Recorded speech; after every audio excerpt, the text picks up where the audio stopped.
Hello everyone, आज हम बात करने जा रहे हैं मेम्ब्रेन प्रोटीन्स के बारे में, जो कि हमारी सेल बायोलॉजी का सेकेंड लेक्चर है एंड प्लाज्मा मेम्ब्रेन का पार्ट 2 है, जहां पर हम प्रोटीन एंड कार्बोहाइड्रेट दोनों को ही कवर करने जा रहे हैं। सो चलिए शुरू करते हैं। मेम्ब्रेन प्रोटीन्स क्या होते हैं? जो मेम्ब्रेन में हमें पता है plasma membrane lipids and proteins and carbohydrate का बना हुआ होता है। एंड यहाँ पर लिपिड्स के साथ जो मेम्ब्रेन में प्रोटीन्स प्रेजेंट होते हैं उनको हम क्या बोलेंगे? उनको हम मेम्ब्रेन प्रोटीन्स बोलेंगे। ठीक है। तो मेम्ब्रेन प्रोटीन्स जो है, मेम्ब्रेन प्रोटीन्स वेरियस टाइप का बन सकता है।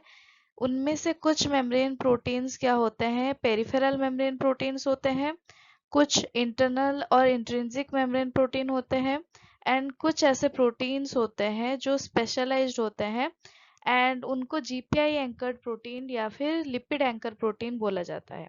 तो जीपीआई एंकर्ड प्रोटीन जो है वो एक तरीके का जीपीआई एंकर प्रोटीन जो है वो एक तरीके का लिपिड एंकर ही है, बट ये थोड़ा लिपिड एंकर से डिफरेंट होता है, इस वजह से हमने इसको एक डिफरेंट कैटेगरी दिया है। तो ये जो पेरिफेरल मेम्ब्रेन प्रोटीन है, ये पेरिफेरल मेम्ब्रेन प्रोटीन क्या हो सकता है? पेरिफेरल मेम्ब्रेन प्रोटीन मेम्ब्रेन की पेरिफेरी में प्रेजेंट होती है। Do you know what about the periphery? Periphery मतलब बाहर की तरफ या फिर मेम्ब्रेन के अंदर की तरफ। एंड इसका ये मेम्ब्रेन में धंसा हुआ नहीं होता है, ये डायरेक्ट इंटरेक्शन करता है हमारे जो क्या है लिपिड मॉलिक्यूल के साथ, ये इंटरेक्शन करता है। ठीक है। आप यहाँ पर देख सकते हैं लिपिड मॉलिक्यूल के साथ ये इंटरेक्ट कर रहा है, बट दिस इज नॉट क्या ये मेम्ब्रेन में धंसा हुआ नहीं है। ठीक है। जैसे कि ये वाला प्रोटीन आप देख सकते हैं, ये मेम्ब्रेन में कंप्लीटली धंसा हुआ है, या फिर ये वाला प्रोटीन है ये भी धंसा हुआ है, ये वाला प्रोटीन है ये भी धंसा हुआ है, बट ये वाला जो प्रोटीन है ये मेम्ब्रेन के बाहर है। ठीक है। तो इसको हम क्या बोलते हैं? इसको हम पेरिफेरल मेम्ब्रेन प्रोटीन बोलते हैं। ऑन द अदर हैंड अगर हम देखें तो ये पेरिफेरल मेम्ब्रेन प्रोटीन भी हम देख रहे हैं कि पेरिफेरल मेम्ब्रेन प्रोटीन भी दो तरीके का हो सकता है। एक तो बाहर के साइड सेल के बाहर के सेल के एक्सटीरियर की तरफ फेस किया हुआ हो सकता है, या फिर सेल के अंदर की तरफ फेस किया हुआ हो सकता है। जो एक्सटीरियर की तरफ फेस किया हुआ होगा उसको हम एक्सोप्लाज्मिक पेरिफेरल प्रोटीन बोलेंगे। जो सेल के इंटीरियर या फिर साइटोप्लाज्म की तरफ फेस किया हुआ होगा उसको हम साइटोप्लाज्मिक पेरिफेरल प्रोटीन बोलेंगे। ठीक है। इन पेरिफेरल प्रोटीन का अगर हम कुछ एग्जांपल्स ले तो एक्टिन है, एनकाइरिन है, स्पेक्ट्रिन है, बैंड 4.1, बैंड 4.2, ये सारे प्रोटीन है। सबसे ज्यादा क्या हुआ था? आरबीसी में ही ये सब प्रोटीन्स डिटेक्ट किया गया है। ठीक है। उसके बाद आता है integral membrane protein. Integral membrane protein ऐसे प्रोटीन होते हैं जो कि मेम्ब्रेन में धसे हुए होते हैं। जैसे कि आप यहाँ पर देख सकते हैं ये वाला प्रोटीन या फिर ये वाला प्रोटीन या फिर ये वाला प्रोटीन, ये सारा इंटीग्रल मेम्ब्रेन प्रोटीन है, मेम्ब्रेन के अंदर घुसे पड़े हैं। ठीक है। तो ये हो सकता है कि इस प्रोटीन की तरह यहाँ पर ये जो प्रोटीन देख रहे हो, इस प्रोटीन की तरह हो सकता है कि ये मेम्ब्रेन में आधे घुसे हुए हो, या फिर हो सकता है ये एक जगह से घुसे एंड दूसरी जगह से निकल भी गए। ऐसे प्रोटीन्स भी हो सकते हैं। तो it can be of two type, one is partially spanning और फुल्ली स्पैनिंग हो सकता है। ठीक है। इसका एक पर्टिकुलर नेम भी है। जो partially spanning and fully spanning लिखा है ना मैंने, इसका नेम क्या है पता है? पार्शियली को बोलते हैं मोनोटॉपिक, क्योंकि वो सिर्फ एक लेयर में, प्लाज्मा मेम्ब्रेन के सिर्फ एक ही लेयर में वो घुसा हुआ है, इसलिए इसको मोनोटॉपिक बोलते हैं। जो फुल्ली स्पैनिंग होता है वो दो तरीके का हो सकता है। एक तो या तो सिंगल स्पैन हो सकता है, या फिर मल्टी मल्टी मल्टी पास या फिर मल्टी स्पैन हो सकता है। तो ये जो सिंगल पास होता है इसको हम बाइटोपिक भी बोल सकते हैं, बाइटोपिक भी बोल सकते हैं। एंड ये जो मल्टी पास होते हैं इसको हम पॉलीटॉपिक बोलते हैं। ठीक है। बायोटॉपिक मतलब आपको पता चल रहा है कि मेम्ब्रेन के दो लेयर में ही घुसे हुए हैं, इस वजह से इनको बायोटॉपिक बोल रहे हैं, बट ये ट्रांस मेम्ब्रेन है। इसका तीन रीजन है। ट्रांस मेम्ब्रेन प्रोटीन्स का हमेशा क्या होता है? तीन रीजन होता है। एक तो ये transmembrane region, this is transmembrane region. एक तो वो एक्सोप्लाज्मिक रीजन होगा और एक क्या होगा इसका साइटोप्लाज्मिक रीजन होगा। ठीक है। ट्रांसमेम्ब्रेन प्रोटीन का हमेशा क्या होता है, तीन पार्ट होता है, एक एक्सोप्लाज्मिक रीजन, एक ट्रांसमेम्ब्रेन रीजन एंड तीसरा साइटोप्लाज्मिक रीजन होता है। ठीक है।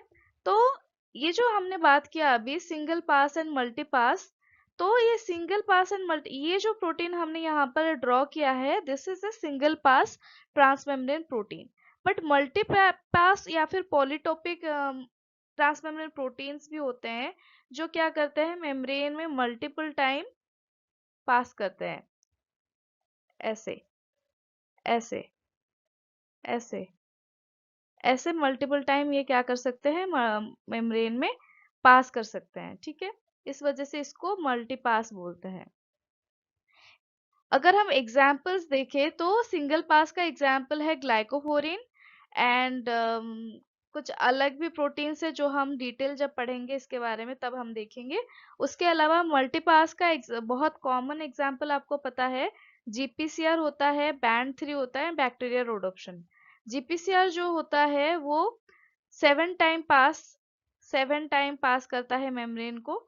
बैंड 3 जो होता है वो 14 टाइम पास करता है मेम्ब्रेन को एंड बैक्टीरिया रोडोप्सिन जो होता है वो भी 7 टाइम पास करता है मेम्ब्रेन को। ठीक है, इतना तक क्लियर हो गया। इसके बाद आता है लिपिड एंकर प्रोटीन्स।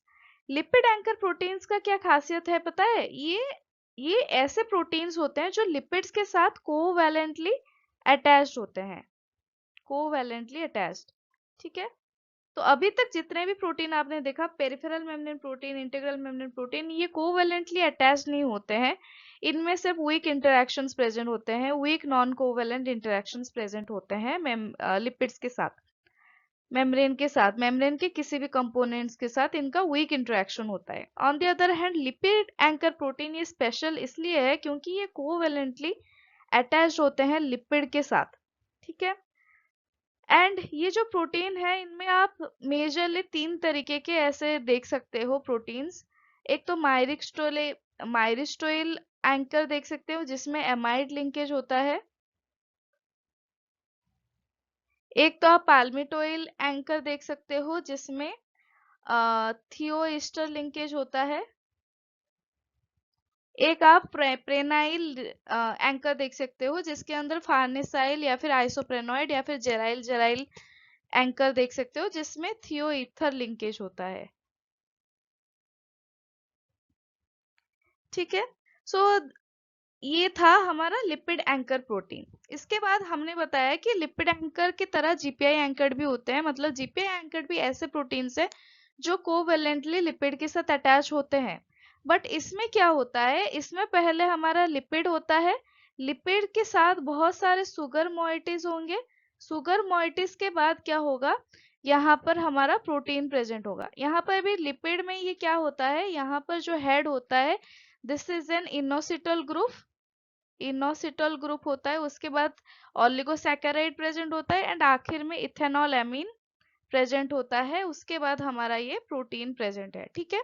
तो ये डायरेक्टली लिपिड के साथ प्रोटीन का अटैचमेंट नहीं है, पहले लिपिड आता है, पहले लिपिड आता है, लिपिड के बाद सुगर आया, सुगर के बाद प्रोटीन आया। तो जीपीआई का फुल फॉर्म क्या है, ग्लाइकोसाइल फॉस्फोराइल इनोसिटॉल एंकर्ड। तो यहाँ पर हमें पता चल रहा है कि पहले ग्लाइकोसाइलेशन हुआ है, उसके बाद फॉस्फोराइल इनोसिटोल, मतलब यहाँ पर क्या है, हमारा जो फॉस्फो इनोसिटोल ग्रुप भी प्रेजेंट है इधर। ठीक है। इस वजह से इसको ग्लाइकोसाइल फॉस्फोराइल इनोसिटोल एंकर्ड प्रोटीन बोला जाता है। एंड और क्या डिफरेंस है lipid anchor proteins and GPI anchor proteins में, ये जो जीपीआई एंकर प्रोटीन्स होते हैं ये हमेशा एक्सोप्लाज्मिक साइड में दिखाई देते हैं, बट ये लिपिड एंकर जो प्रोटीन होते हैं, लिपिड एंकर जो प्रोटीन होते हैं ये हमेशा साइटोसोलिक साइड में दिखाई देते हैं। ये क्यों होता है ये हम आगे जाकर पढ़ेंगे। ये स्लाइड समझ आएगी आपको। मेम्ब्रेन प्रोटीन्स में सबसे पहले हमने देखा peripheral membrane protein, integral membrane protein, lipid anchor membrane protein and GPI anchored membrane protein. ठीक है। तो अगर आप अपने कॉलेज के एग्जाम के लिए प्रिपरेशन कर रहे हैं या फिर आपको सिर्फ एक ओवरव्यू चाहिए कि मेम्ब्रेन में कौन सा प्रोटीन है, तो आपके लिए ये वाला स्लाइड जो कि 10 मिनट का है, ये वाला slide is enough for you. But अगर आप कोई कॉम्पिटिटिव एग्जाम जैसे कि सीएसआईआर गेट या फिर सीयूईटी पीजी, आईआईटी जाम, ऐसे कोई कॉम्पिटिटिव एग्जाम के लिए प्रिपरेशन कर रहे हैं, तो आगे आप देख सकते हैं वीडियो, क्योंकि आगे और हम डिटेल में देखने जा रहे हैं each component of the membrane proteins. तो चलिए देखते हैं। तो सबसे पहले हम देखते हैं peripheral membrane protein. Peripheral membrane protein, ठीक है। तो पेरिफेरल मेम्ब्रेन प्रोटीन हमने बात किया कि मेम्ब्रेन के पेरिफेरी में प्रेजेंट होते हैं, मतलब साइड में प्रेजेंट होते हैं, या तो ऊपर की तरफ प्रेजेंट हो सकते हैं या फिर ये नीचे की तरफ प्रेजेंट हो सकते हैं, ठीक है। तो ये जो पेरिफेरल मेम्ब्रेन प्रोटीन है, ये डायरेक्टली कोई मतलब ऐसे कोवेलेंट लिंक के साथ नहीं होते हैं। नॉन कोवेलेंट लिंकेज के साथ ही मेम्ब्रेन के साथ ये इंटरेक्ट करते हैं। एंड नॉन कोवेलेंट इंटरेक्शन में भी क्या होता है, यहाँ पर ज्यादातर हाइड्रोजन बॉन्डिंग होता है, हाइड्रोजन बॉन्डिंग होता है या फिर इलेक्ट्रोस्टैटिक बॉन्डिंग होता है, इलेक्ट्रोस्टैटिक इंटरेक्शन प्रेजेंट होता है, ठीक है। तो ये जो हाइड्रोजन बॉन्डिंग है, इलेक्ट्रोस्टैटिक इंटरेक्शन होता है, ये तो वीक इंटरेक्शन है एंड ज्यादातर रिलेटेड टू चार्ज मॉलिक्यूल होता है। तो हमें पता है कि मेम्ब्रेन के मतलब कुछ लिपिड्स ऐसे होते हैं जिसमें नेगेटिव चार्ज होता है, जैसे कि फॉस्फेटिडिल सेराइन या फिर फॉस्फेटिडिल इनोसिटॉल। तो फॉस्फेटिडिल सेराइन या फिर फॉस्फेटिडिल इनोसिटॉल में नेगेटिव चार्ज होता है। एंड लेट्स से हमारी जो ये पेरिफेरल मेम्ब्रेन प्रोटीन है साइटोसोलिक साइट में, इसमें ऐसे कुछ अमाइनो एसिड होंगे जो कि पोलर होंगे एंड वो पॉजिटिव चार्ज बियर होंगे। तो पॉजिटिव चार्ज वाले अमाइनो एसिड कौन से होते हैं? लाइसिन, आर्जिनाइन, हिस्टिडिन, ये जो अमाइनो एसिड होते हैं ये पॉजिटिवली चार्ज अमाइनो एसिड होते हैं।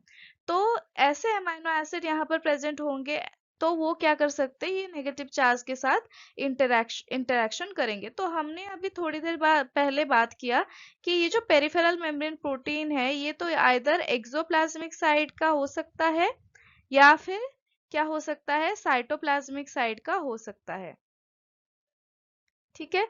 तो हम अगर हम पेरिफेरल मेम्ब्रेन प्रोटीन को स्टडी करना चाहते हैं, तो हम कैसे स्टडी करेंगे? हमें इसको मेम्ब्रेन से ऑब्वियसली डिसोसिएट करना पड़ेगा, क्योंकि अगर हम मेम्ब्रेन के साथ ही इसको स्टडी करेंगे तो हो सकता है ना पेरिफेरल मेम्ब्रेन प्रोटीन के बदले अलग कुछ प्रोटीन्स भी आ जाए जो कि पेरिफेरल मेम्ब्रेन प्रोटीन ना हो, तो वो हमारे एक्सपेरिमेंट में प्रॉब्लम ला सकती है। इस वजह से हम क्या करेंगे, इसको मेम्ब्रेन से डिसोसिएट करके हम पढ़ेंगे। तो हमने देखा कि इसमें क्या होता है,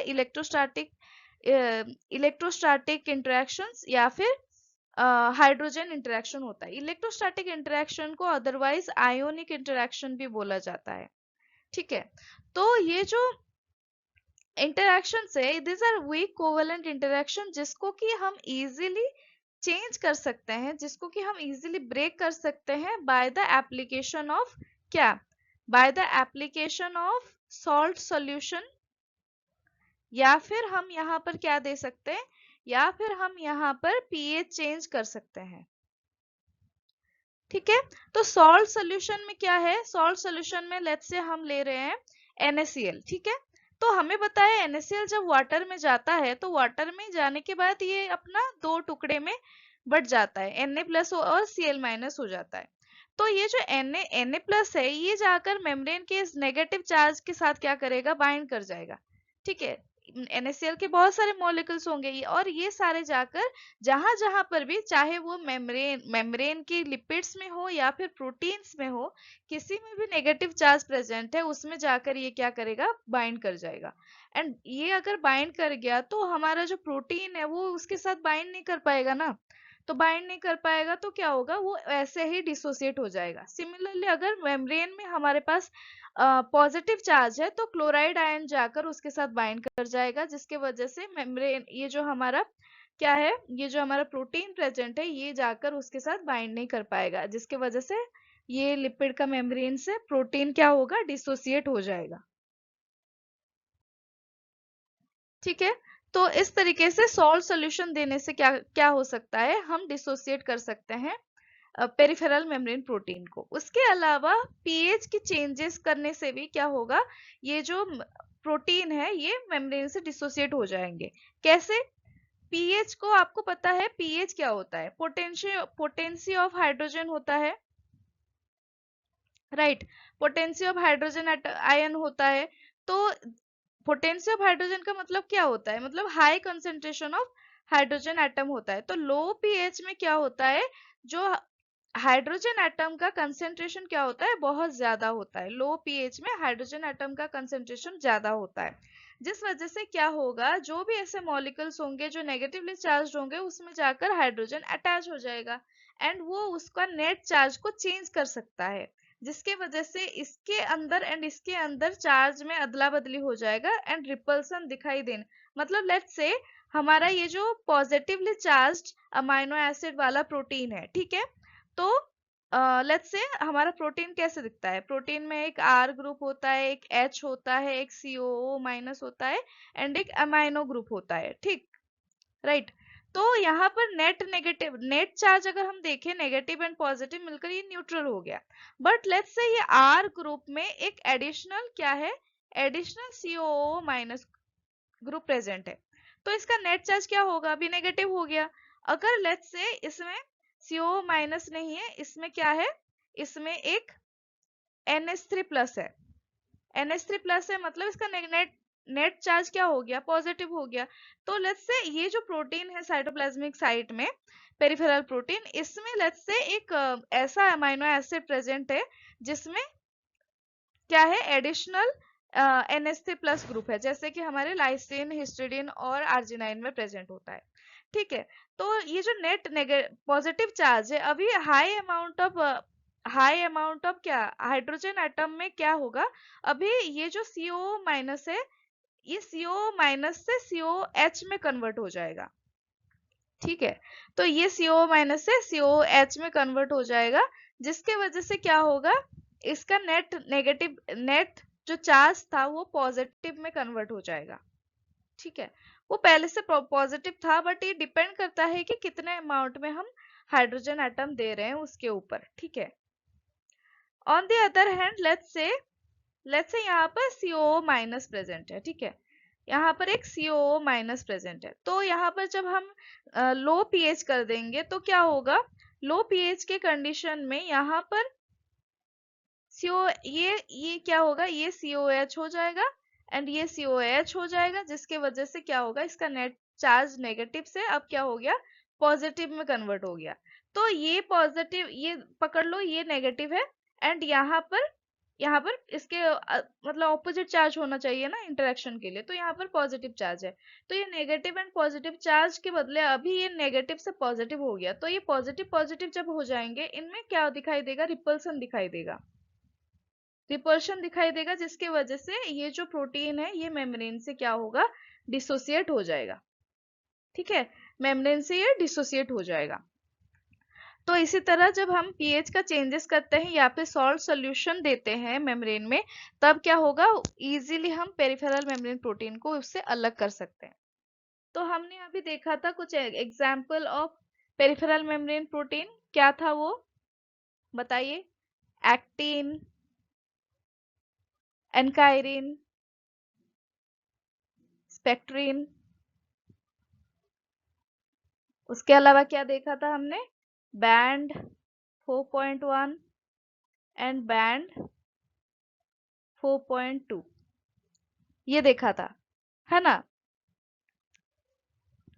तो अभी एक और क्वेश्चन आता है दिमाग में, ठीक है, हमने देख लिया, ठीक है, पेरिफेरल मेम्ब्रेन प्रोटीन को हमने मेम्ब्रेन से डिसोसिएट कर दिया।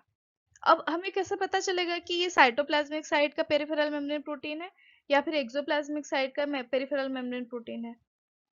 तो उसके लिए भी हम क्या कर सकते हैं, एक एक्सपेरिमेंट कर सकते हैं जो हम नेक्स्ट स्लाइड में पढ़ने वाले हैं। तो सबसे पहले क्या है हमारे पास लेट्स से ये आरबीसी है, ठीक है, ये आरबीसी है। आरबीसी को क्या करेंगे हम, आरबीसी को हम देंगे ऑस्मोटिक शॉक। ऑस्मोटिक शॉक देने से क्या होगा, ये टुकड़े टुकड़े हो जाएंगे, ठीक है। आरबीसी का क्या होगा, आरबीसी का छेद हो जाएगा। छेद हो जाने की वजह से क्या होगा, इसके अंदर से सारा जो कंटेंट होगा वो निकल आएगा। तो निकल आने के बाद क्या होगा, ये क्या हो जाएगा, रप्चर हो जाएगा। रप्चर होने के बाद क्या होगा, ये हो सकता है कि ये फिर से जुड़ जाए। तो ये अगर फिर से जुड़ेगा, हो सकता है कि ये जैसे पहले था वैसे ही जुड़ जाए, है ना। जैसे पहले था वैसे ही जुड़ जाए। और ऐसे भी हो सकता है ये उल्टा होकर जुड़ जाए। मतलब लेट्स से ये ऐसे प्रेजेंट था एंड ये जुड़ने के टाइम लेट्स से ऐसे हो जाए, ठीक है। तो क्या होगा, उल्टा भी जुड़ जाएगा। तो हमें पता नहीं चल रहा है, क्योंकि ये भी जैसा दिख रहा है ये भी वैसा दिख रहा है, अभी पता चलेगा। लेट्स से यहाँ पर ये एक्सोप्लाज्मिक साइड में ये रेड कलर का प्रोटीन है, ठीक है। एंड उसके अलावा कुछ ग्लाइकोसाइलेशन भी है, क्योंकि हमें पता है कि जो आउटर साइड होता है एक्सोप्लाज्मिक साइड में ही glycosylated proteins and lipids present होते हैं, ठीक है। ये प्रोटीन भी लेट्स से ग्लाइकोसाइलेटेड है। एंड ये जो आरबीसी है, ये आरबीसी भी सेम वही रेड प्रोटीन, क्या है, रेड प्रोटीन यहाँ पर बाहर की तरफ प्रेजेंट है। एंड इसमें से कुछ ग्लाइकोसाइलेटेड है, कुछ प्रोटीन ऐसे ग्लाइकोसाइलेटेड है, कुछ लिपिड्स भी ग्लाइकोसाइलेटेड है, ठीक है, ऐसे प्रेजेंट है। तो उसके बाद क्या होगा, दोनों ही सेल को हमने ऑस्मोटिक शॉक दे दिया। ऑस्मोटिक शॉक देने के बाद क्या होगा, यहाँ पर हमने, ये तो बाहर की तरफ की बात होगी, अंदर की तरफ लेट्स से ये साइटोसोलिक साइड में पेरिफेरल प्रोटीन प्रेजेंट है, ठीक है। तो ये साइटोसोलिक साइड में पेरिफेरल प्रोटीन दोनों में ही प्रेजेंट है। तो ऑस्मोटिक शॉक देने के बाद क्या होगा, ये टूट गया। टूटने के बाद ये हो सकता है जैसे पहले था, जैसे ये यहाँ पर आप रेड कलर का प्रोटीन बाहर की तरफ देख रहे हैं एंड ब्लू कलर का प्रोटीन आप अंदर की तरफ देख रहे हैं, ऐसे ही ये जुड़ गया। तो यहाँ पर क्या होगा, अंदर की तरफ ब्लू कलर का प्रोटीन आ गया, ठीक है, अंदर की तरफ ब्लू कलर का प्रोटीन है। और रेड कलर का जो प्रोटीन है वो बाहर की तरफ ही है, ग्लाइकोसाइलेशन भी बाहर की तरफ ही है, जितना सारा ग्लाइकोसाइलेशन सब बाहर की तरफ ही है। तो ऐसे अगर जुड़ गया तो इसको हम क्या बोलेंगे, इसको हम बोलेंगे right side out vesicle. Right side out vesicle. Right side out vesicle क्यों बोल रहे हैं, क्योंकि ये जैसा था वैसा ही सही तरीके से ये जुड़ गया, ठीक है, जैसे था वैसे ही जुड़ गया, इसलिए इसको हम क्या बोल रहे हैं, राइट साइड आउट वेसिकल बोल रहे हैं। On the other hand let's say ये उल्टा जुड़ गया, ठीक है, जो ग्लाइकोसाइलेटेड प्रोटीन्स और लिपिड्स था वो अंदर की तरफ आ गए, रेड कलर के जो प्रोटीन्स थे वो अंदर की तरफ आ गए। तो रेड कलर के प्रोटीन्स एंड रेड कलर के ग्लाइकोसाइलेटेड प्रोटीन्स सब क्या हुआ, अंदर की तरफ आ गए। एंड जो ब्लू कलर की प्रोटीन थी, जो अंदर की तरफ प्रोटीन थी, वो बाहर की तरफ चला गया। तो इसको हम क्या बोलेंगे, इसको हम बोलेंगे इनसाइड आउट वेसिकल। पता चला, जो पहले आरबीसी ऐसा दिखता था एंड ऑस्मोटिक शॉक देने के बाद फिर से जुड़ने के बाद ये ऐसा वैसा ही दिखने लगा, तो उसको हम क्या बोलेंगे, राइट साइड आउट वेसिकल बोलेंगे। अगर पहले आरबीसी ऐसा दिखता था एंड पहले आरबीसी ऐसा दिखता था एंड ऑस्मोटिक शॉक देने के बाद जब ये जुड़ा तो ये उल्टा जुड़ गया, जिसकी वजह से इसको हम क्या बोल रहे हैं, इनसाइड आउट वेसिकल बोल रहे हैं, ठीक है। तो इसका काम क्या है, हम क्यों बता रहे हैं ये right side out vesicle, inside out vesicle, इसका काम क्या है। तो इसका काम बेसिकली ये है कि सबसे पहले तो हम क्या करेंगे, अपने एक्सपेरिमेंट के थ्रू हम कैसे पता लगाएंगे कि कौन से प्रोटीन्स कौन से प्रोटीन साइटोसॉल की तरफ है एंड कौन से प्रोटीन्स एक्सोप्लाज्मिक साइड में है, प्रेजेंट है, हम कैसे पता लगाएंगे। तो इसको पता लगाने के लिए हमको सबसे पहले ये वेसिकल्स बनाने पड़ेंगे। ये वेसिकल हमने बना लिया। ये वेसिकल बनाने के बाद क्या करेंगे, हम इस वेसिकल को हम एक कॉलम क्रोमेटोग्राफी मेथड में क्या करेंगे, सेपरेट आउट करेंगे, ठीक है। तो लेट्स से हमारे पास सॉल्यूशन में बहुत सारे ऐसे वेसिकल्स हैं, उसमें से कुछ ऐसे वेसिकल्स हैं जिसमें राइट साइड आउट वेसिकल्स है एंड कुछ में इनसाइड आउट वेसिकल्स है। तो हम कॉलम क्रोमेटोग्राफी में क्या लेते हैं, यहाँ पर हम लेते हैं लेक्टिन लेते हैं, लेक्टिन के बीड्स लेते हैं। लेक्टिन पता है, लेक्टिन ऐसे प्रोटीन्स होता है जो कि कार्बोहाइड्रेट के साथ बाइंड करता है। ठीक है, जो कार्बोहाइड्रेट के साथ बाइंड करता है। लेक्टिन ऐसे प्रोटीन होता है जिसका एफिनिटी रहता है कार्बोहाइड्रेट की तरफ, ये याद रखिए आप। ठीक है, तो जब भी हम इसको क्या करेंगे, इन दोनों सेल्स को, मतलब बहुत सारे सेल्स जो है हमारे पास, उसको हम इस कॉलम के थ्रू अगर हम पास करेंगे, दिस इज एफिनिटी क्रोमेटोग्राफी। ठीक है, एफिनिटी क्रोमेटोग्राफी। तो अगर हम इसके थ्रू हम पास कराएंगे तो क्या होगा, तो जितने भी ऐसे मॉलिक्यूल्स होंगे जिसका जो कार्बोहाइड्रेट मोइटीज बाहर के तरफ प्रेजेंट है, वो जाकर इसमें अटैच हो जाएंगे, है ना। तो ये जो लेक्टिन है, इनका एफिनिटी है किसकी तरफ, कार्बोहाइड्रेट की तरफ। तो कार्बोहाइड्रेट कंटेनिंग जो सेल्स होंगे ऊपर की तरफ, मतलब राइट साइड आउट वेसिकल्स जितने भी होंगे, वो जाकर इसमें अटैच हो जाएंगे। ठीक है, एंड एल्यूट आउट क्या हो जाएगा, बाहर क्या निकल जाएगा, बाहर निकल जाएगा हमारा इनसाइड आउट वेसिकल्स। ये हमारे पास क्या रह गया, ये हमारे पास है इनसाइड आउट वेसिकल्स। ठीक है, तो ये जो इनसाइड आउट वेसिकल्स है, अभी हम इसको क्या कर सकते हैं, फर्दर प्रोसेसिंग कर सकते हैं। फर्दर प्रोसेसिंग कैसे करेंगे, अभी हमने थोड़ी देर पहले पढ़ा कि इसको हम अगर क्या करेंगे, पीएच चेंज करेंगे या फिर सॉल्ट सोल्यूशन दे देंगे, तो क्या होगा, पीएच या फिर सॉल्ट सोल्यूशन देंगे तो ये जो मेम्ब्रेन से जो प्रोटीन है वो डिसोसिएट हो जाएगा, है ना। मेम्ब्रेन में जो प्रोटीन है ये डिसोसिएट हो जाएगा। तो इससे हमें पता चल जाएगा जो डिसोसिएट हुआ प्रोटीन क्या है, साइटोसोलिक प्रोटीन है, साइटोसोलिक पेरिफेरल मेम्ब्रेन प्रोटीन है।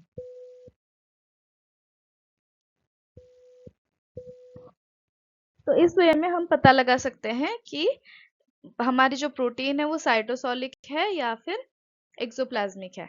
ठीक है, समझ आ गया, आगे बढ़ते हैं। नेक्स्ट हम क्या पढ़ेंगे, नेक्स्ट हम पढ़ेंगे ट्रांसमेम्ब्रेन प्रोटीन। ट्रांसमेम्ब्रेन प्रोटीन,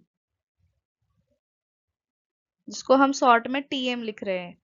ठीक है, तो ये जो ट्रांसमेम्ब्रेन प्रोटीन है, हमने अभी बताया कि ये तो ऐसे हो सकते हैं कि ये सिर्फ एक बार पास करे मेम्ब्रेन के थ्रू, है ना। ऐसे हो सकता है कि एक बार पास करे मेम्ब्रेन के थ्रू, या फिर ये ऐसे भी हो सकता है कि ये मल्टीपल टाइम पास करे मेम्ब्रेन के थ्रू।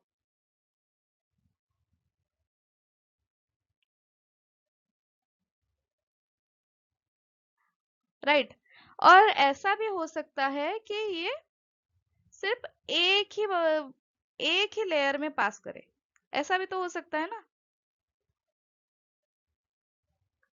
तो ऐसे हम तीन तरीके के देख रहे हैं ट्रांसमेम्ब्रेन प्रोटीन को।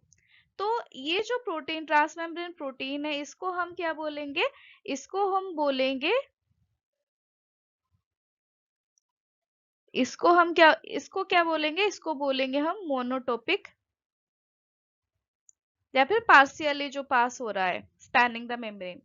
ठीक है, मोनोटोपिक ट्रांसमेम्ब्रेन प्रोटीन बोलेंगे। ये ट्रांसमेम्ब्रेन नहीं है, मैंने यहाँ पर ट्रांसमेम्ब्रेन लिख दिया, पर यहाँ पर क्या है, यहाँ पर हम पढ़ रहे हैं इंटीग्रल मेम्ब्रेन प्रोटीन, सॉरी, ये हम पढ़ रहे हैं क्या, इंटीग्रल मेम्ब्रेन प्रोटीन। ठीक है, इंटीग्रल मेम्ब्रेन प्रोटीन में ट्रांसमेम्ब्रेन उसका एक पार्ट है। इसमें क्या है, एक तो पार्शियली जो है मोनोटोपिक प्रोटीन हो सकते हैं, या फिर क्या हो सकते हैं, ट्रांसमेम्ब्रेन प्रोटीन्स हो सकते हैं। ट्रांसमेम्ब्रेन प्रोटीन में क्या आएगा, या तो सिंगल पास जिसको हम बाइटोपिक बोल रहे हैं, या तो क्या हो सकता है, मल्टीपास हो सकता है, मल्टीपास प्रोटीन हो सकता है जिसको हम पॉलीटोपिक बोल रहे हैं।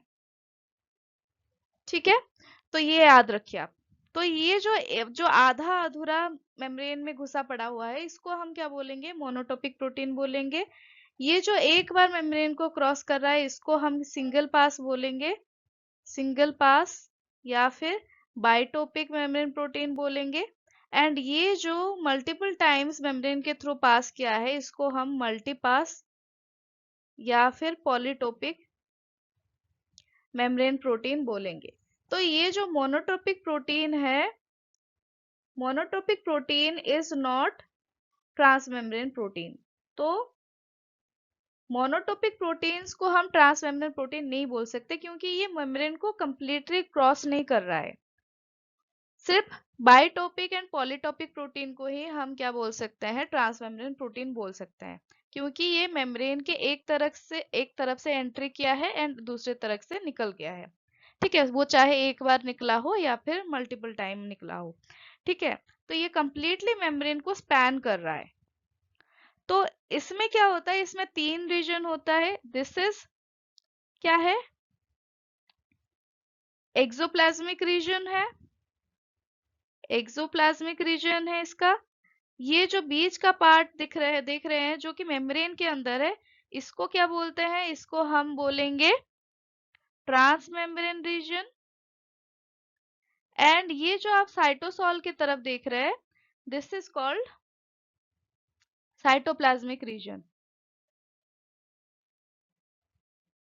ठीक है, इसका एग्जाम्पल हम लेते हैं जो सिंगल पास या फिर बाइटॉपिक जो ट्रांसमेम्ब्रेन प्रोटीन है, इसका एग्जाम्पल क्या है, एग्जाम्पल है ग्लाइकोफोरिन। ग्लाइकोफोरिन ए जो है ना, ये सबसे पहले डिस्कवर किया गया प्रोटीन है एंड आरबीसी में ही होता है प्रेजेंट। मल्टीपास प्रोटीन का एग्जाम्पल हमने क्या देखा था, जीपीसीआर। उसके अलावा क्या है, जीपीसीआर के अलावा bacterial rhodopsin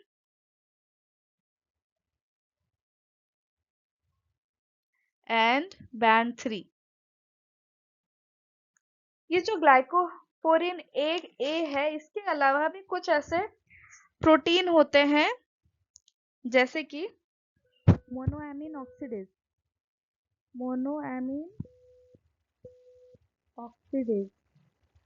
this is also another transmembrane protein, single pass transmembrane protein, जो कि आउटर माइटोकॉन्ड्रियल मेम्ब्रेन में प्रेजेंट रहता है and this is used as a important anti depressant.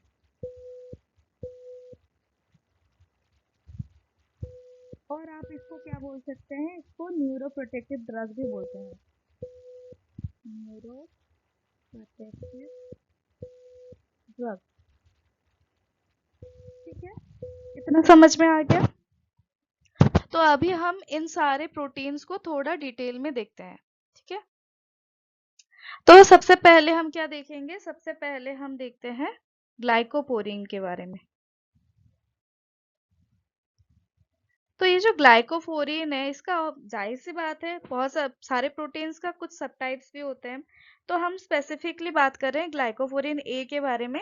तो ग्लाइकोफोरिन ए में क्या होता है, 131 अमाइनो एसिड प्रेजेंट होता है एंड इसका क्या होता है, इसका जो मॉलिक्यूलर वेट होता है दैट इज 30 किलो डाल्टन होता है। मॉलिक्यूलर वेट होता है 30 किलो डाल्टन। एंड उसके अलावा क्या होता है, ये जो प्रोटीन है ये सिंगल पास मेम्ब्रेन प्रोटीन है, सिंगल पास मेम्ब्रेन प्रोटीन है, राइट, एंड सिंगल पास है। एंड इसको हम क्या बोल सकते हैं, ये सिंगल पास है एंड इसका जो ऊपर का पार्ट है ना, ये हेवीली ग्लाइकोसाइलेटेड है, हेवीली ग्लाइकोसाइलेटेड है, मतलब बहुत सारे सुगर मोइटीज इसमें अटैच्ड है। ठीक है, बहुत सारे सुगर मोइटी इसमें अटैच्ड है, तो दिस इज हेवीली ग्लाइकोसाइलेटेड। जाहिर सी बात है कि इसका नाम ग्लाइकोपोरिन क्यों रखा है, क्योंकि ये हेवीली ग्लाइकोसाइलेटेड स्टेट में प्रेजेंट होता है। ठीक है, ये जो ग्लाइकोपोरिन ए है, इसमें बेसिकली हम ये याद रखिए, इंपॉर्टेंट पॉइंट है, इसमें बेसिकली क्या होता है, 15 ओ लिंक्ड ग्लाइकोसाइलेशन प्रेजेंट होता है and 1 N linked glycosylation present होता है। ठीक है, तो इसके अलावा जो ये जो ट्रांस मेम्ब्रेन पार्ट देख रहे हैं आप, इसका जो ट्रांस मेम्ब्रेन पार्ट देख रहे हैं, इसमें 23 अमाइनो एसिड प्रेजेंट है। ठीक है, ग्लाइकोफोरिन का क्या है, 23 अमाइनो एसिड प्रेजेंट है।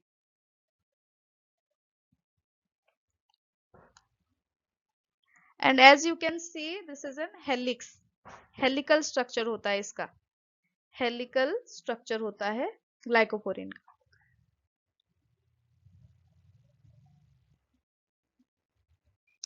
नेक्स्ट हम क्या करेंगे, नेक्स्ट हम देखेंगे मल्टीपास जो मेम्ब्रेन प्रोटीन है उसके बारे में हम देखेंगे। तो मल्टीपास में हमने सबसे पहले क्या देखा, सबसे पहले हमने देखा जीपीसीआर। तो जीपीसीआर हमें पता है जी प्रोटीन कपल्ड रिसेप्टर होता है। जी प्रोटीन कपल्ड रिसेप्टर इसको क्यों बोलते हैं, क्योंकि ये जी प्रोटीन के साथ कपल होकर काम करता है सिग्नलिंग करने के लिए। और ये जो प्रोटीन होता है ना, ये 7 टाइम मेम्ब्रेन को पास करता है। ठीक है, 1 2 3 4, 1 2 3 4 5 6 7, 7 बार ये क्या करता है, मेम्ब्रेन को पास करता है। इस वजह से इसको क्या बोलते हैं, इसको सरपेंटाइन रिसेप्टर भी बोलते हैं इसको, क्योंकि ये सांप की तरह दिखता है एंड 7 टाइम पास करता है, इसकी वजह से इसको सरपेंटाइन रिसेप्टर भी बोलते हैं। और ये जो जीपीसीआर है ना, ये GPCR is a multipass membrane protein. हमने अभी बात किया था कि ये मल्टीपास मेम्ब्रेन प्रोटीन है। ठीक है, उसके बाद हम बात करते हैं बैक्टीरियल रोडोप्सिन की। बैक्टीरियल रोडोप्सिन,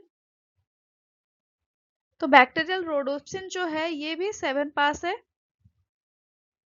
जीपीसीआर की तरह ही 7 पास है। ठीक है, एंड ये जो बैक्टीरियल रोडोप्सिन है ना, ये एक प्रोटॉन पंप की तरह काम करता है।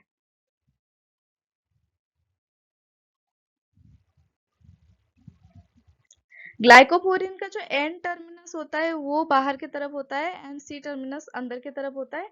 एंड ये जो एन टर्मिनस होता है ये हेवीली ग्लाइकोसाइलेटेड होता है। ठीक है, इतना पता चला। उसके बाद आता है बैंड 3। बैंड 3, बैंड 3 जो प्रोटीन है, again it is what, it is 14 पास, 14 बार ये मेम्ब्रेन को स्पैन करता है। 14 पास है, बहुत बड़ी बड़ी प्रोटीन है ऑब्वियसली। इसमें 29 अमाइनो एसिड प्रेजेंट होते हैं। एंड ये जो होता है ये एक important calcium ion bicarbonate ion का एक्सचेंजर की तरह काम करता है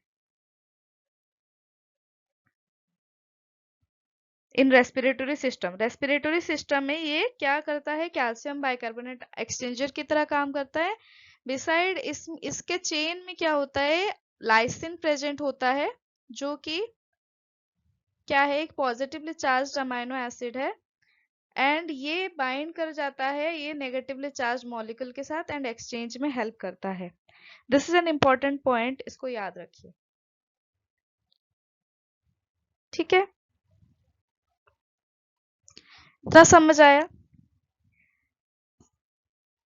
तो इसके अलावा क्या है, हमें पता है कि जो ट्रांस मेम्ब्रेन प्रोटीन है, ज्यादातर ट्रांस मेम्ब्रेन प्रोटीन क्या है, अल्फा हेलिक्स है। जो हमने अभी तक जितने भी पढ़े, ये सिंगल पास हो या चाहे ये मल्टी पास, हमने 3 पढ़े, ये सारे क्या है, ये सारे ही अल्फा हेलिक्स स्ट्रक्चर में प्रेजेंट है। ठीक है, इसका जो ट्रांस मेम्ब्रेन रीजन है ये अल्फा हेलिक्स है।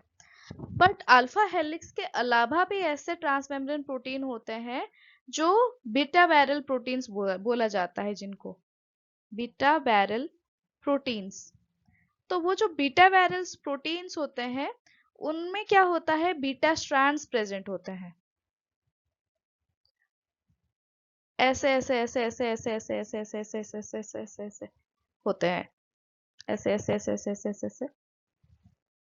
ठीक है, देख रहे हो आप, ये लेट्स से मेम्ब्रेन है। ठीक है, तो this is the beta barrel protein.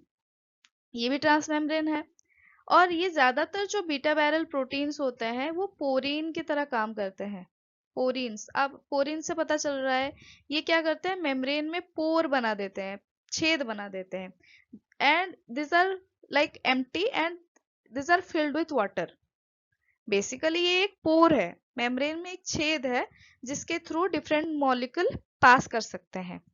ठीक है, तो ये जो छेद वाले मॉलिक्यूल्स है, बीटा बीटा बैरल प्रोटीन्स है, इसमें बीटा स्ट्रैंड या तो 8 प्रेजेंट हो सकता है या फिर मोर देन 8 अप टू 22, क्या हो सकता है, 22 बीटा स्ट्रैंड्स इसमें प्रेजेंट हो सकते हैं। ठीक है, एंड ये जो बीटा बैरल प्रोटीन्स होते हैं इनका लोकेशन क्या होता है, ये ज्यादातर प्रेजेंट होते हैं बैक्टीरिया में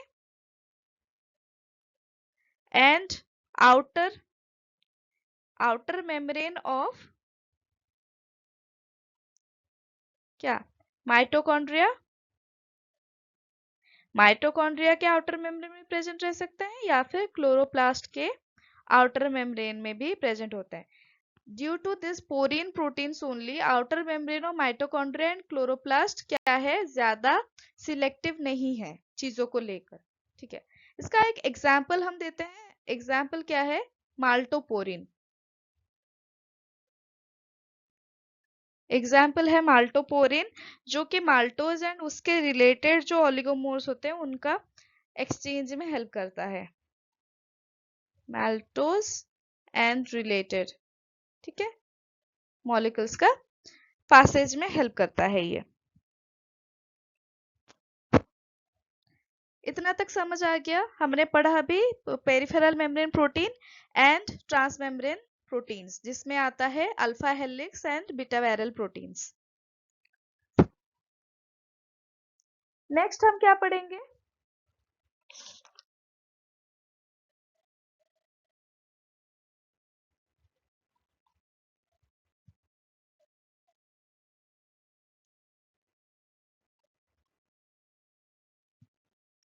तो हमने अभी पढ़ा कि जो ये पेरिफेरल मेम्ब्रेन प्रोटीन होते हैं, सॉल्ट ट्रीटमेंट और पीएच के चेंजेस से इजीली उसको हम मेम्ब्रेन से अलग कर सकते हैं। पर ट्रांस मेम्ब्रेन प्रोटीन को हम कैसे अलग करेंगे, ट्रांस मेम्ब्रेन प्रोटीन को हम अलग कर सकते हैं। Transmembrane proteins can be dissociated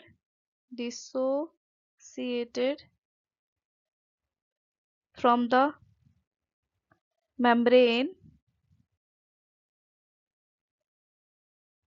by detergent application। ठीक है, तो हम अगर डिटर्जेंट अप्लाई करेंगे तो ट्रांस मेम्ब्रेन प्रोटीन्स क्या हो सकते हैं, मेम्ब्रेन से सेपरेट हो सकते हैं। तो डिटर्जेंट में भी दो तरीके के हमें पता है डिटर्जेंट प्रेजेंट होता है, एक तो आयनिक डिटर्जेंट प्रेजेंट होता है, एक नॉन आयनिक डिटर्जेंट प्रेजेंट होता है। जो आयनिक डिटर्जेंट प्रेजेंट होता है उसमें हम एग्जाम्पल देख सकते हैं HDS जो कि नेगेटिवली चार्ज होता है एंड CTAB जो कि पॉजिटिवली चार्ज होता है, and these are mild detergents, these are mild detergents। उसके on the other hand non ionic detergent में ट्राइटोन एक्स होता है। एंड ज्यादातर हम क्या करते हैं, ज्यादातर हम नॉन आयोनिक डिटर्जेंट को प्रिफर करते हैं for the separation of transmembrane protein. क्यों, आप बता सकते हो क्यों हम आयोनिक डिटर्जेंट को यूज नहीं करेंगे। तो ज्यादातर जो डिटर्जेंट हम यूज करते हैं उसको भी विथ सॉल्ट सोल्यूशन यूज करेंगे। ये भी बताइए क्यों करते हैं हम सॉल्ट सोल्यूशन यूज। तो ज्यादातर जो ट्रांस मेम्ब्रेन प्रोटीन्स होते हैं वो मेम्ब्रेन में धसे हुए होते हैं, राइट। एंड इसमें डिफरेंट टाइप्स के क्या होते हैं, इसमें डिफरेंट टाइप्स के इंटरेक्शन प्रेजेंट होंगे, डिफरेंट टाइप्स के अमीनो एसिड प्रेजेंट है एंड डिफरेंट टाइप्स का इंटरेक्शन प्रेजेंट है।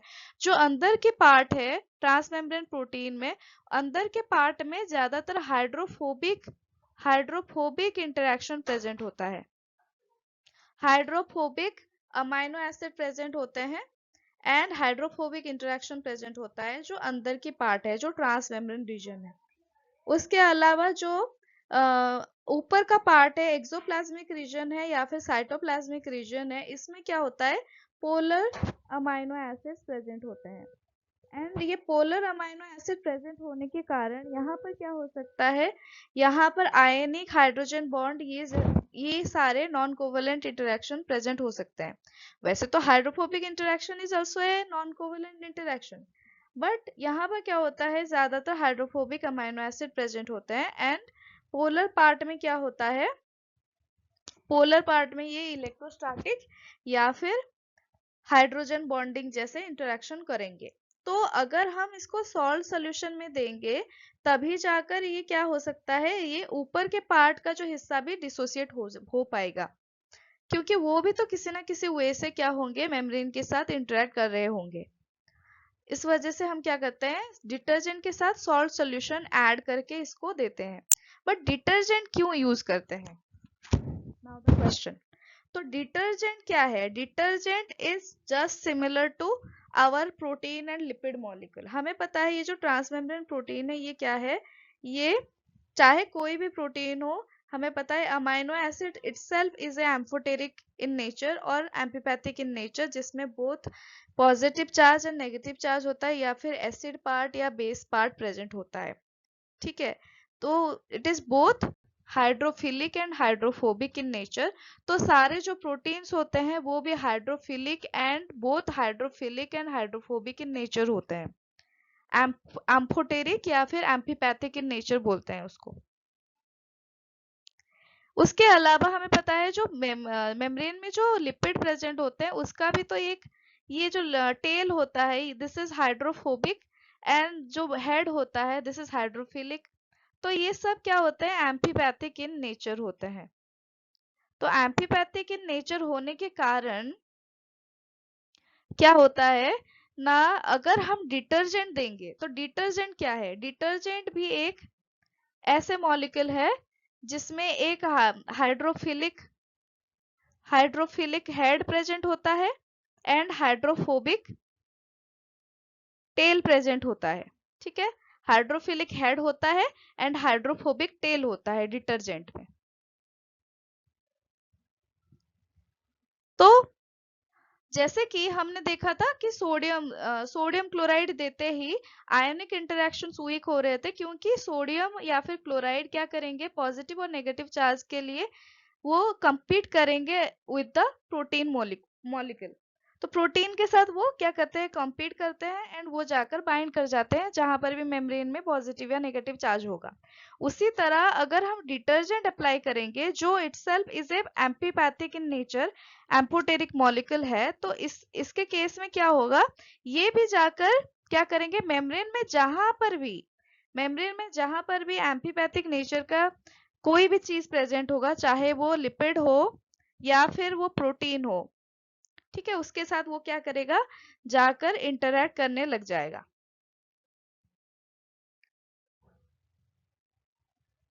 ठीक है, तो हमने क्या किया था अभी, green colour, let's say this is membrane का क्या है, मेम्ब्रेन का लिपिड मॉलिक्यूल है और ये मेम्ब्रेन का प्रोटीन मॉलिक्यूल है। ठीक है, मेम्ब्रेन का प्रोटीन है। तो इसके साथ डिटर्जेंट क्या करेगा, डिटर्जेंट जाकर डिटर्जेंट का जो टेल पोर्शन होगा वो क्या करेगा, जाकर इसके टेल पोर्शन के साथ इंटरेक्ट करने लग जाएगा, हाइड्रोफोबिक इंटरेक्शन करेगा। ठीक है, सिमिलरली ये जो प्रोटीन है, ये प्रोटीन का क्या करेगा, प्रोटीन का जो दिस इज द क्या, hydrophobic part and this is the hydrophilic part. तो डिटर्जेंट क्या करेगा, इसका हाइड्रोफोबिक पार्ट में जाकर इंटरेक्शन करने लग जाएगा, उसका जो टेल होगा वो इसके हाइड्रोफोबिक पार्ट में जाकर इंटरेक्ट करने लग जाएगा एंड इसका जो हेड होगा, हेड के साथ क्या ही है, हेड के साथ इसका जो हो सकता है ना, हेड के साथ भी ये इंटरेक्ट करे ऐसे, क्योंकि ये तो एम्पैथिक मॉलिक्यूल है। तो यहाँ पर प्रोटीन में या फिर लिपिड में कोई ऐसा जगह रहेगा ही नहीं जिसके वजह से ये लिपिड और प्रोटीन एक साथ इंटरेक्ट कर पाएंगे। डिटर्जेंट क्या करेगा, मेम्ब्रेन को डिसोसिएट कर देगा एक दूसरे से, प्रोटीन को अलग अलग कर देगा, लिपिड्स को अलग अलग कर देगा एंड उनके साथ इंटरेक्ट करने लग जाएगा। ठीक है, तो हाई कंसेंट्रेशन में हम डिटर्जेंट नहीं डालते, या फिर हम माइल्ड डिटर्जेंट यूज करते हैं, या फिर हम क्या करते हैं, नॉन आयोनिक डिटर्जेंट को ही यूज करते हैं, क्योंकि जो हमारी प्रोटीन होती है ना, protein itself contain electrostatic and hydrogen bonding जैसे ऐसे interaction along with hydrophobic core present होता है प्रोटीन में भी।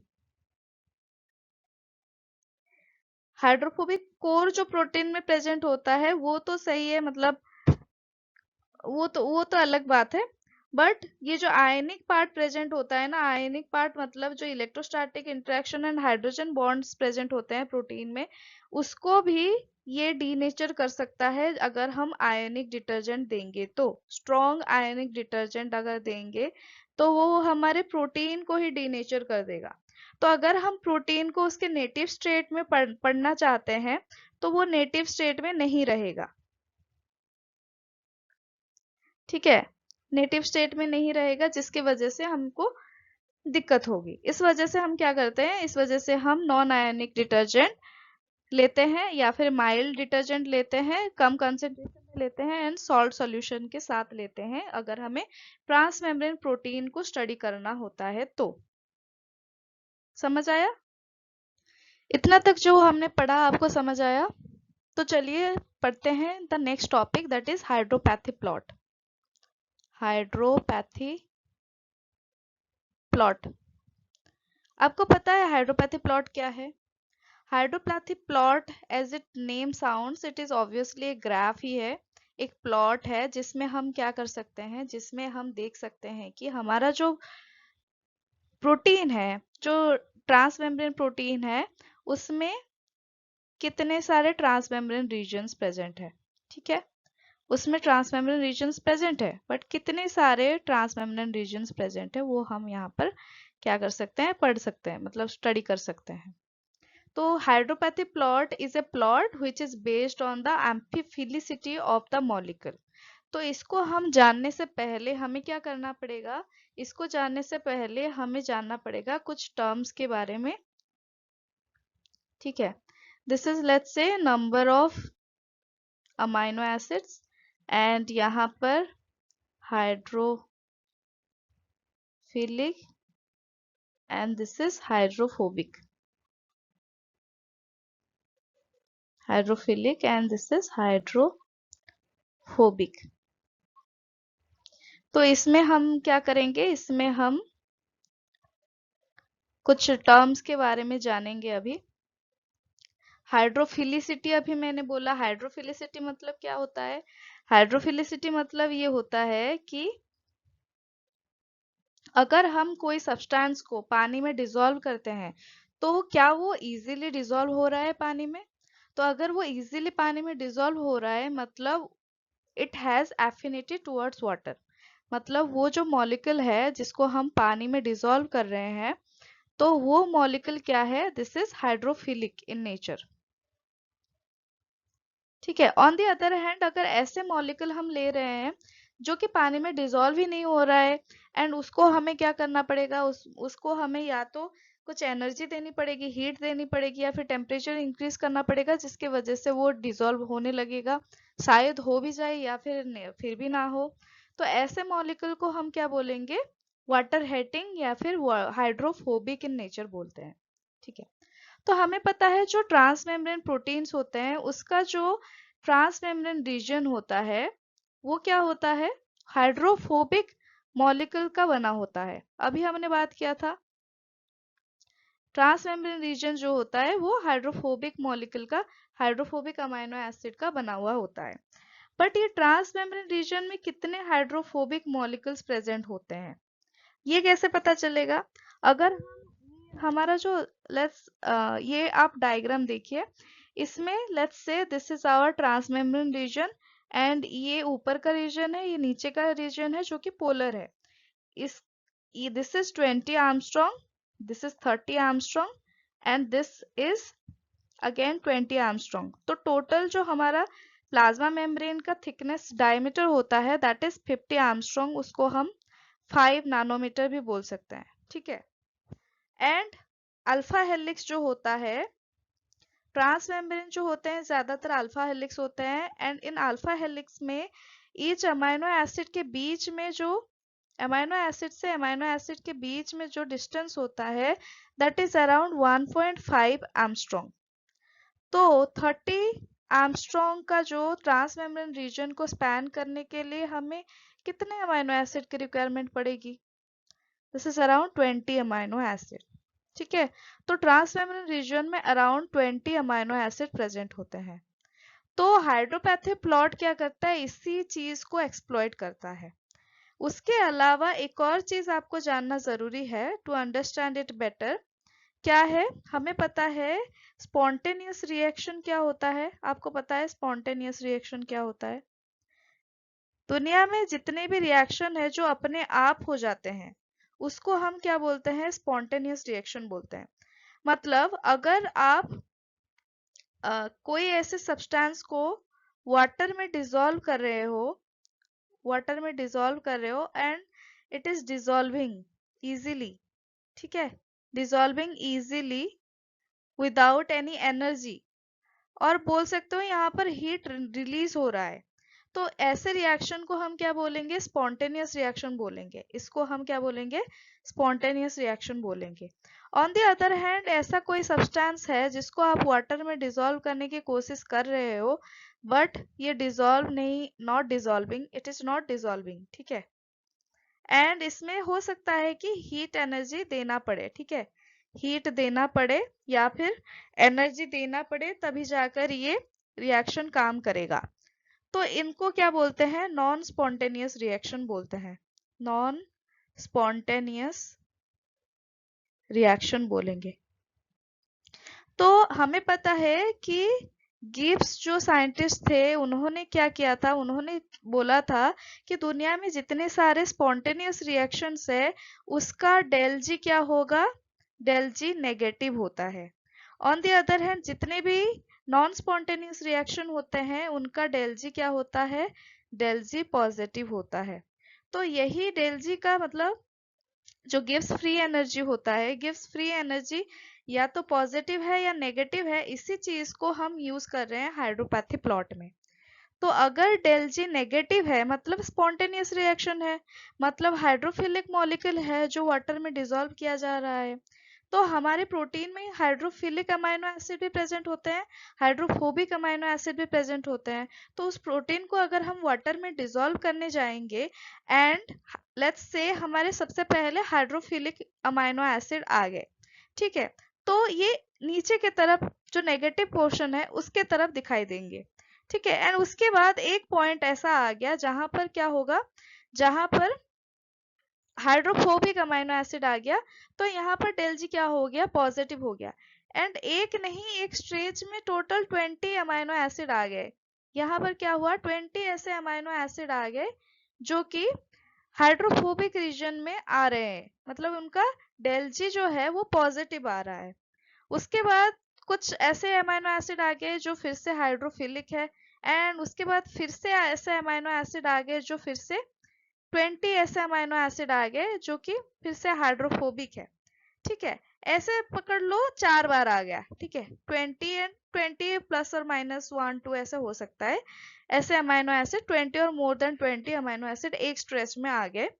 तो हमें क्या पता चल रहा है कि इस प्रोटीन में क्या है? 5 बार लेट से आ गया, ठीक है, 20 अमाइनो एसिड का स्ट्रेच। तो हमें क्या पता चलेगा कि इस प्रोटीन में 5 ट्रांसमेम्ब्रेन रीजन प्रेजेंट है। तो एक प्रोटीन में कितने ट्रांसमेम्ब्रेन रीजन प्रेजेंट है, ट्रांसमेम्ब्रेन रीजन को पता लगाने के लिए हम क्या करते हैं? हाइड्रोपैथी प्लॉट को यूज करते हैं, ठीक है, हाइड्रोपैथी प्लॉट को पता चला। तो इससे ये भी पता चलता है कि एक प्रोटीन सिंगल पास है या मल्टी पास है। अगर मल्टी पास है तो कितने बार वो मेम्ब्रेन को क्रॉस कर रहा है, यही पता लगता है। बेसिकली ये क्या पता लगाता है? ट्रांसमेम्ब्रेन प्रोटीन का टोपोलॉजी को पता लगाता है।